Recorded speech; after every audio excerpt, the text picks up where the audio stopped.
Whew. Let's end this. So here we are, the final roundup for Season 6. And this also happens to be the 6th roundup, so hooray for coincidences, I guess. Now let's wrap this season up. Episode 22. To be completely honest, I like it when the main 6 get into arguments. A common complaint whenever an episode like this comes about is that the main 6 should know each other better. That they shouldn't be getting into spats like this. That they've been friends for way too long to have this kind of dispute. But anyone who's had a long friendship will tell you that that's not true. Even when you've been friends with someone for a long time, you're still gonna fight. It's an inevitability. And I found this particular fight between AJ, Rarity, and Pinky to be pretty funny. Even if it was just the same story told 3 times, I found enjoyment in how each side was told. I looked forward to seeing how the stories would be exaggerated. How each mayor would vilify one of the others as they toss the blame around. I mean, I am low-key mad that AJ just up and stole my look, but she is best pony and she wears it well, so... I know that all 3 sides were gonna exaggerate some part of the story based on their own perspectives, so I just sat back and went along for the ride, and I enjoyed it. Until it ended.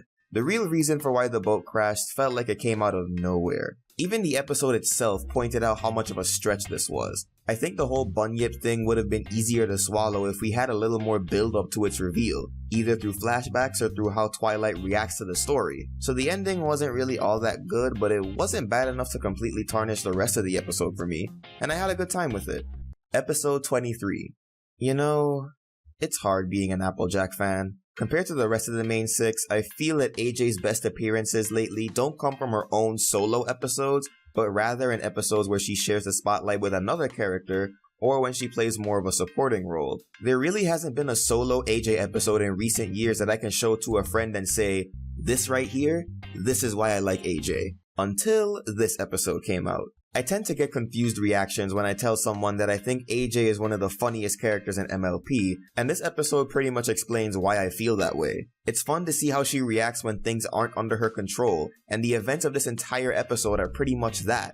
And I've probably gotten more laughs out of this episode than any other episode in the season. On top of that, it also shows why AJ is so adamant against lying now, and why Big Mac prefers to only talk when he absolutely needs to. After waiting years for a new favorite solo AJ episode, I can say with full confidence that Where the Apple Lies is my new number 1.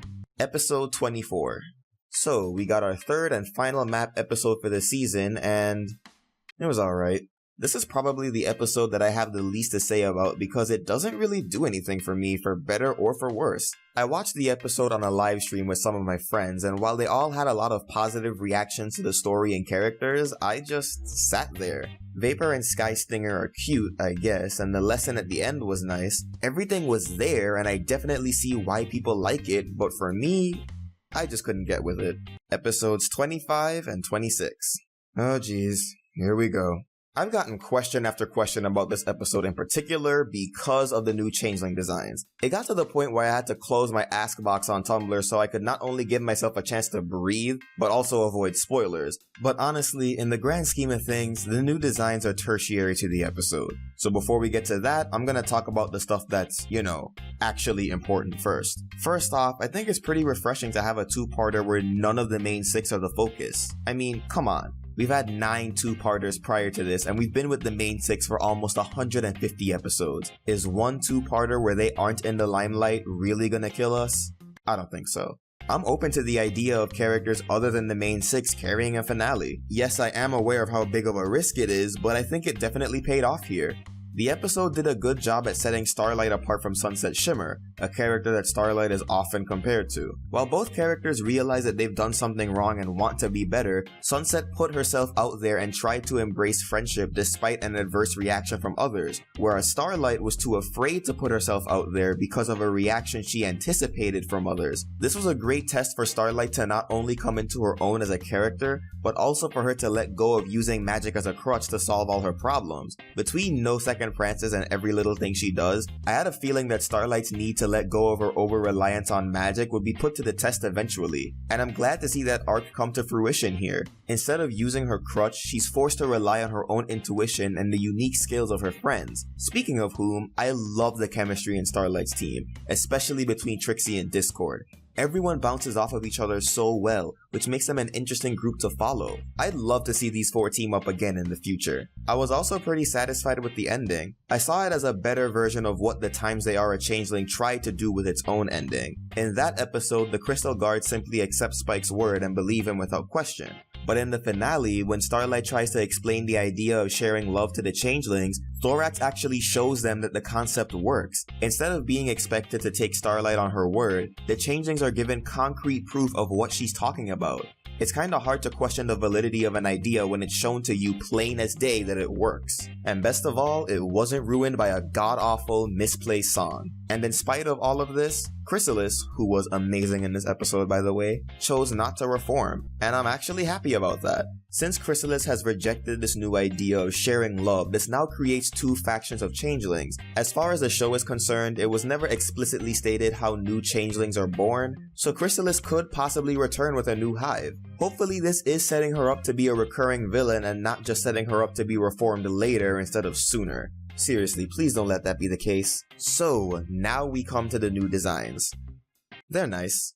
What, you thought I was gonna make a big deal about them? Did you learn nothing from the last Changeling episode? This part of the finale was spoiled for me, but I was able to avoid seeing what these designs actually looked like, and from the way people were talking about them, I was expecting something totally drastic. But now that I've finally seen the designs for myself, I really don't see why some folks are making such a big stink about them. I really like some of the palettes that were chosen, and they still retain the insect-like look of the original designs. I recently had a conversation with Lightning Bliss, who shares my passion for character design and also likes the new changelings. And on top of the designs appealing to us on an aesthetic level, we also talked about them from a more utilitarian standpoint and looked at things in the long term, and we both thought that this change was for the better in that regard.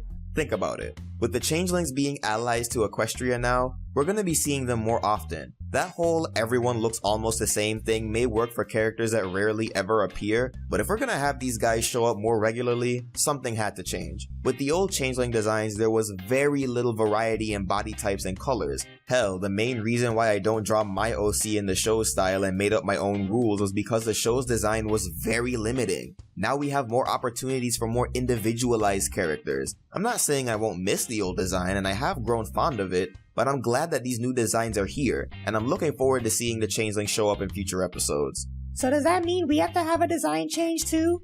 I don't see why not. But, wait a minute. Updating to the new design would mean that I would have to redo all of my vectors, not to mention all the vectors for you, and my parents, and my sister. Fuck that. So what do you think of the October episodes for Season 6? Swarm that comment section below or bug me on social media, and be on the lookout for my final thoughts on this season next month. In the meantime, consider supporting me through Patreon, and until next time, keep it sketchy, folks.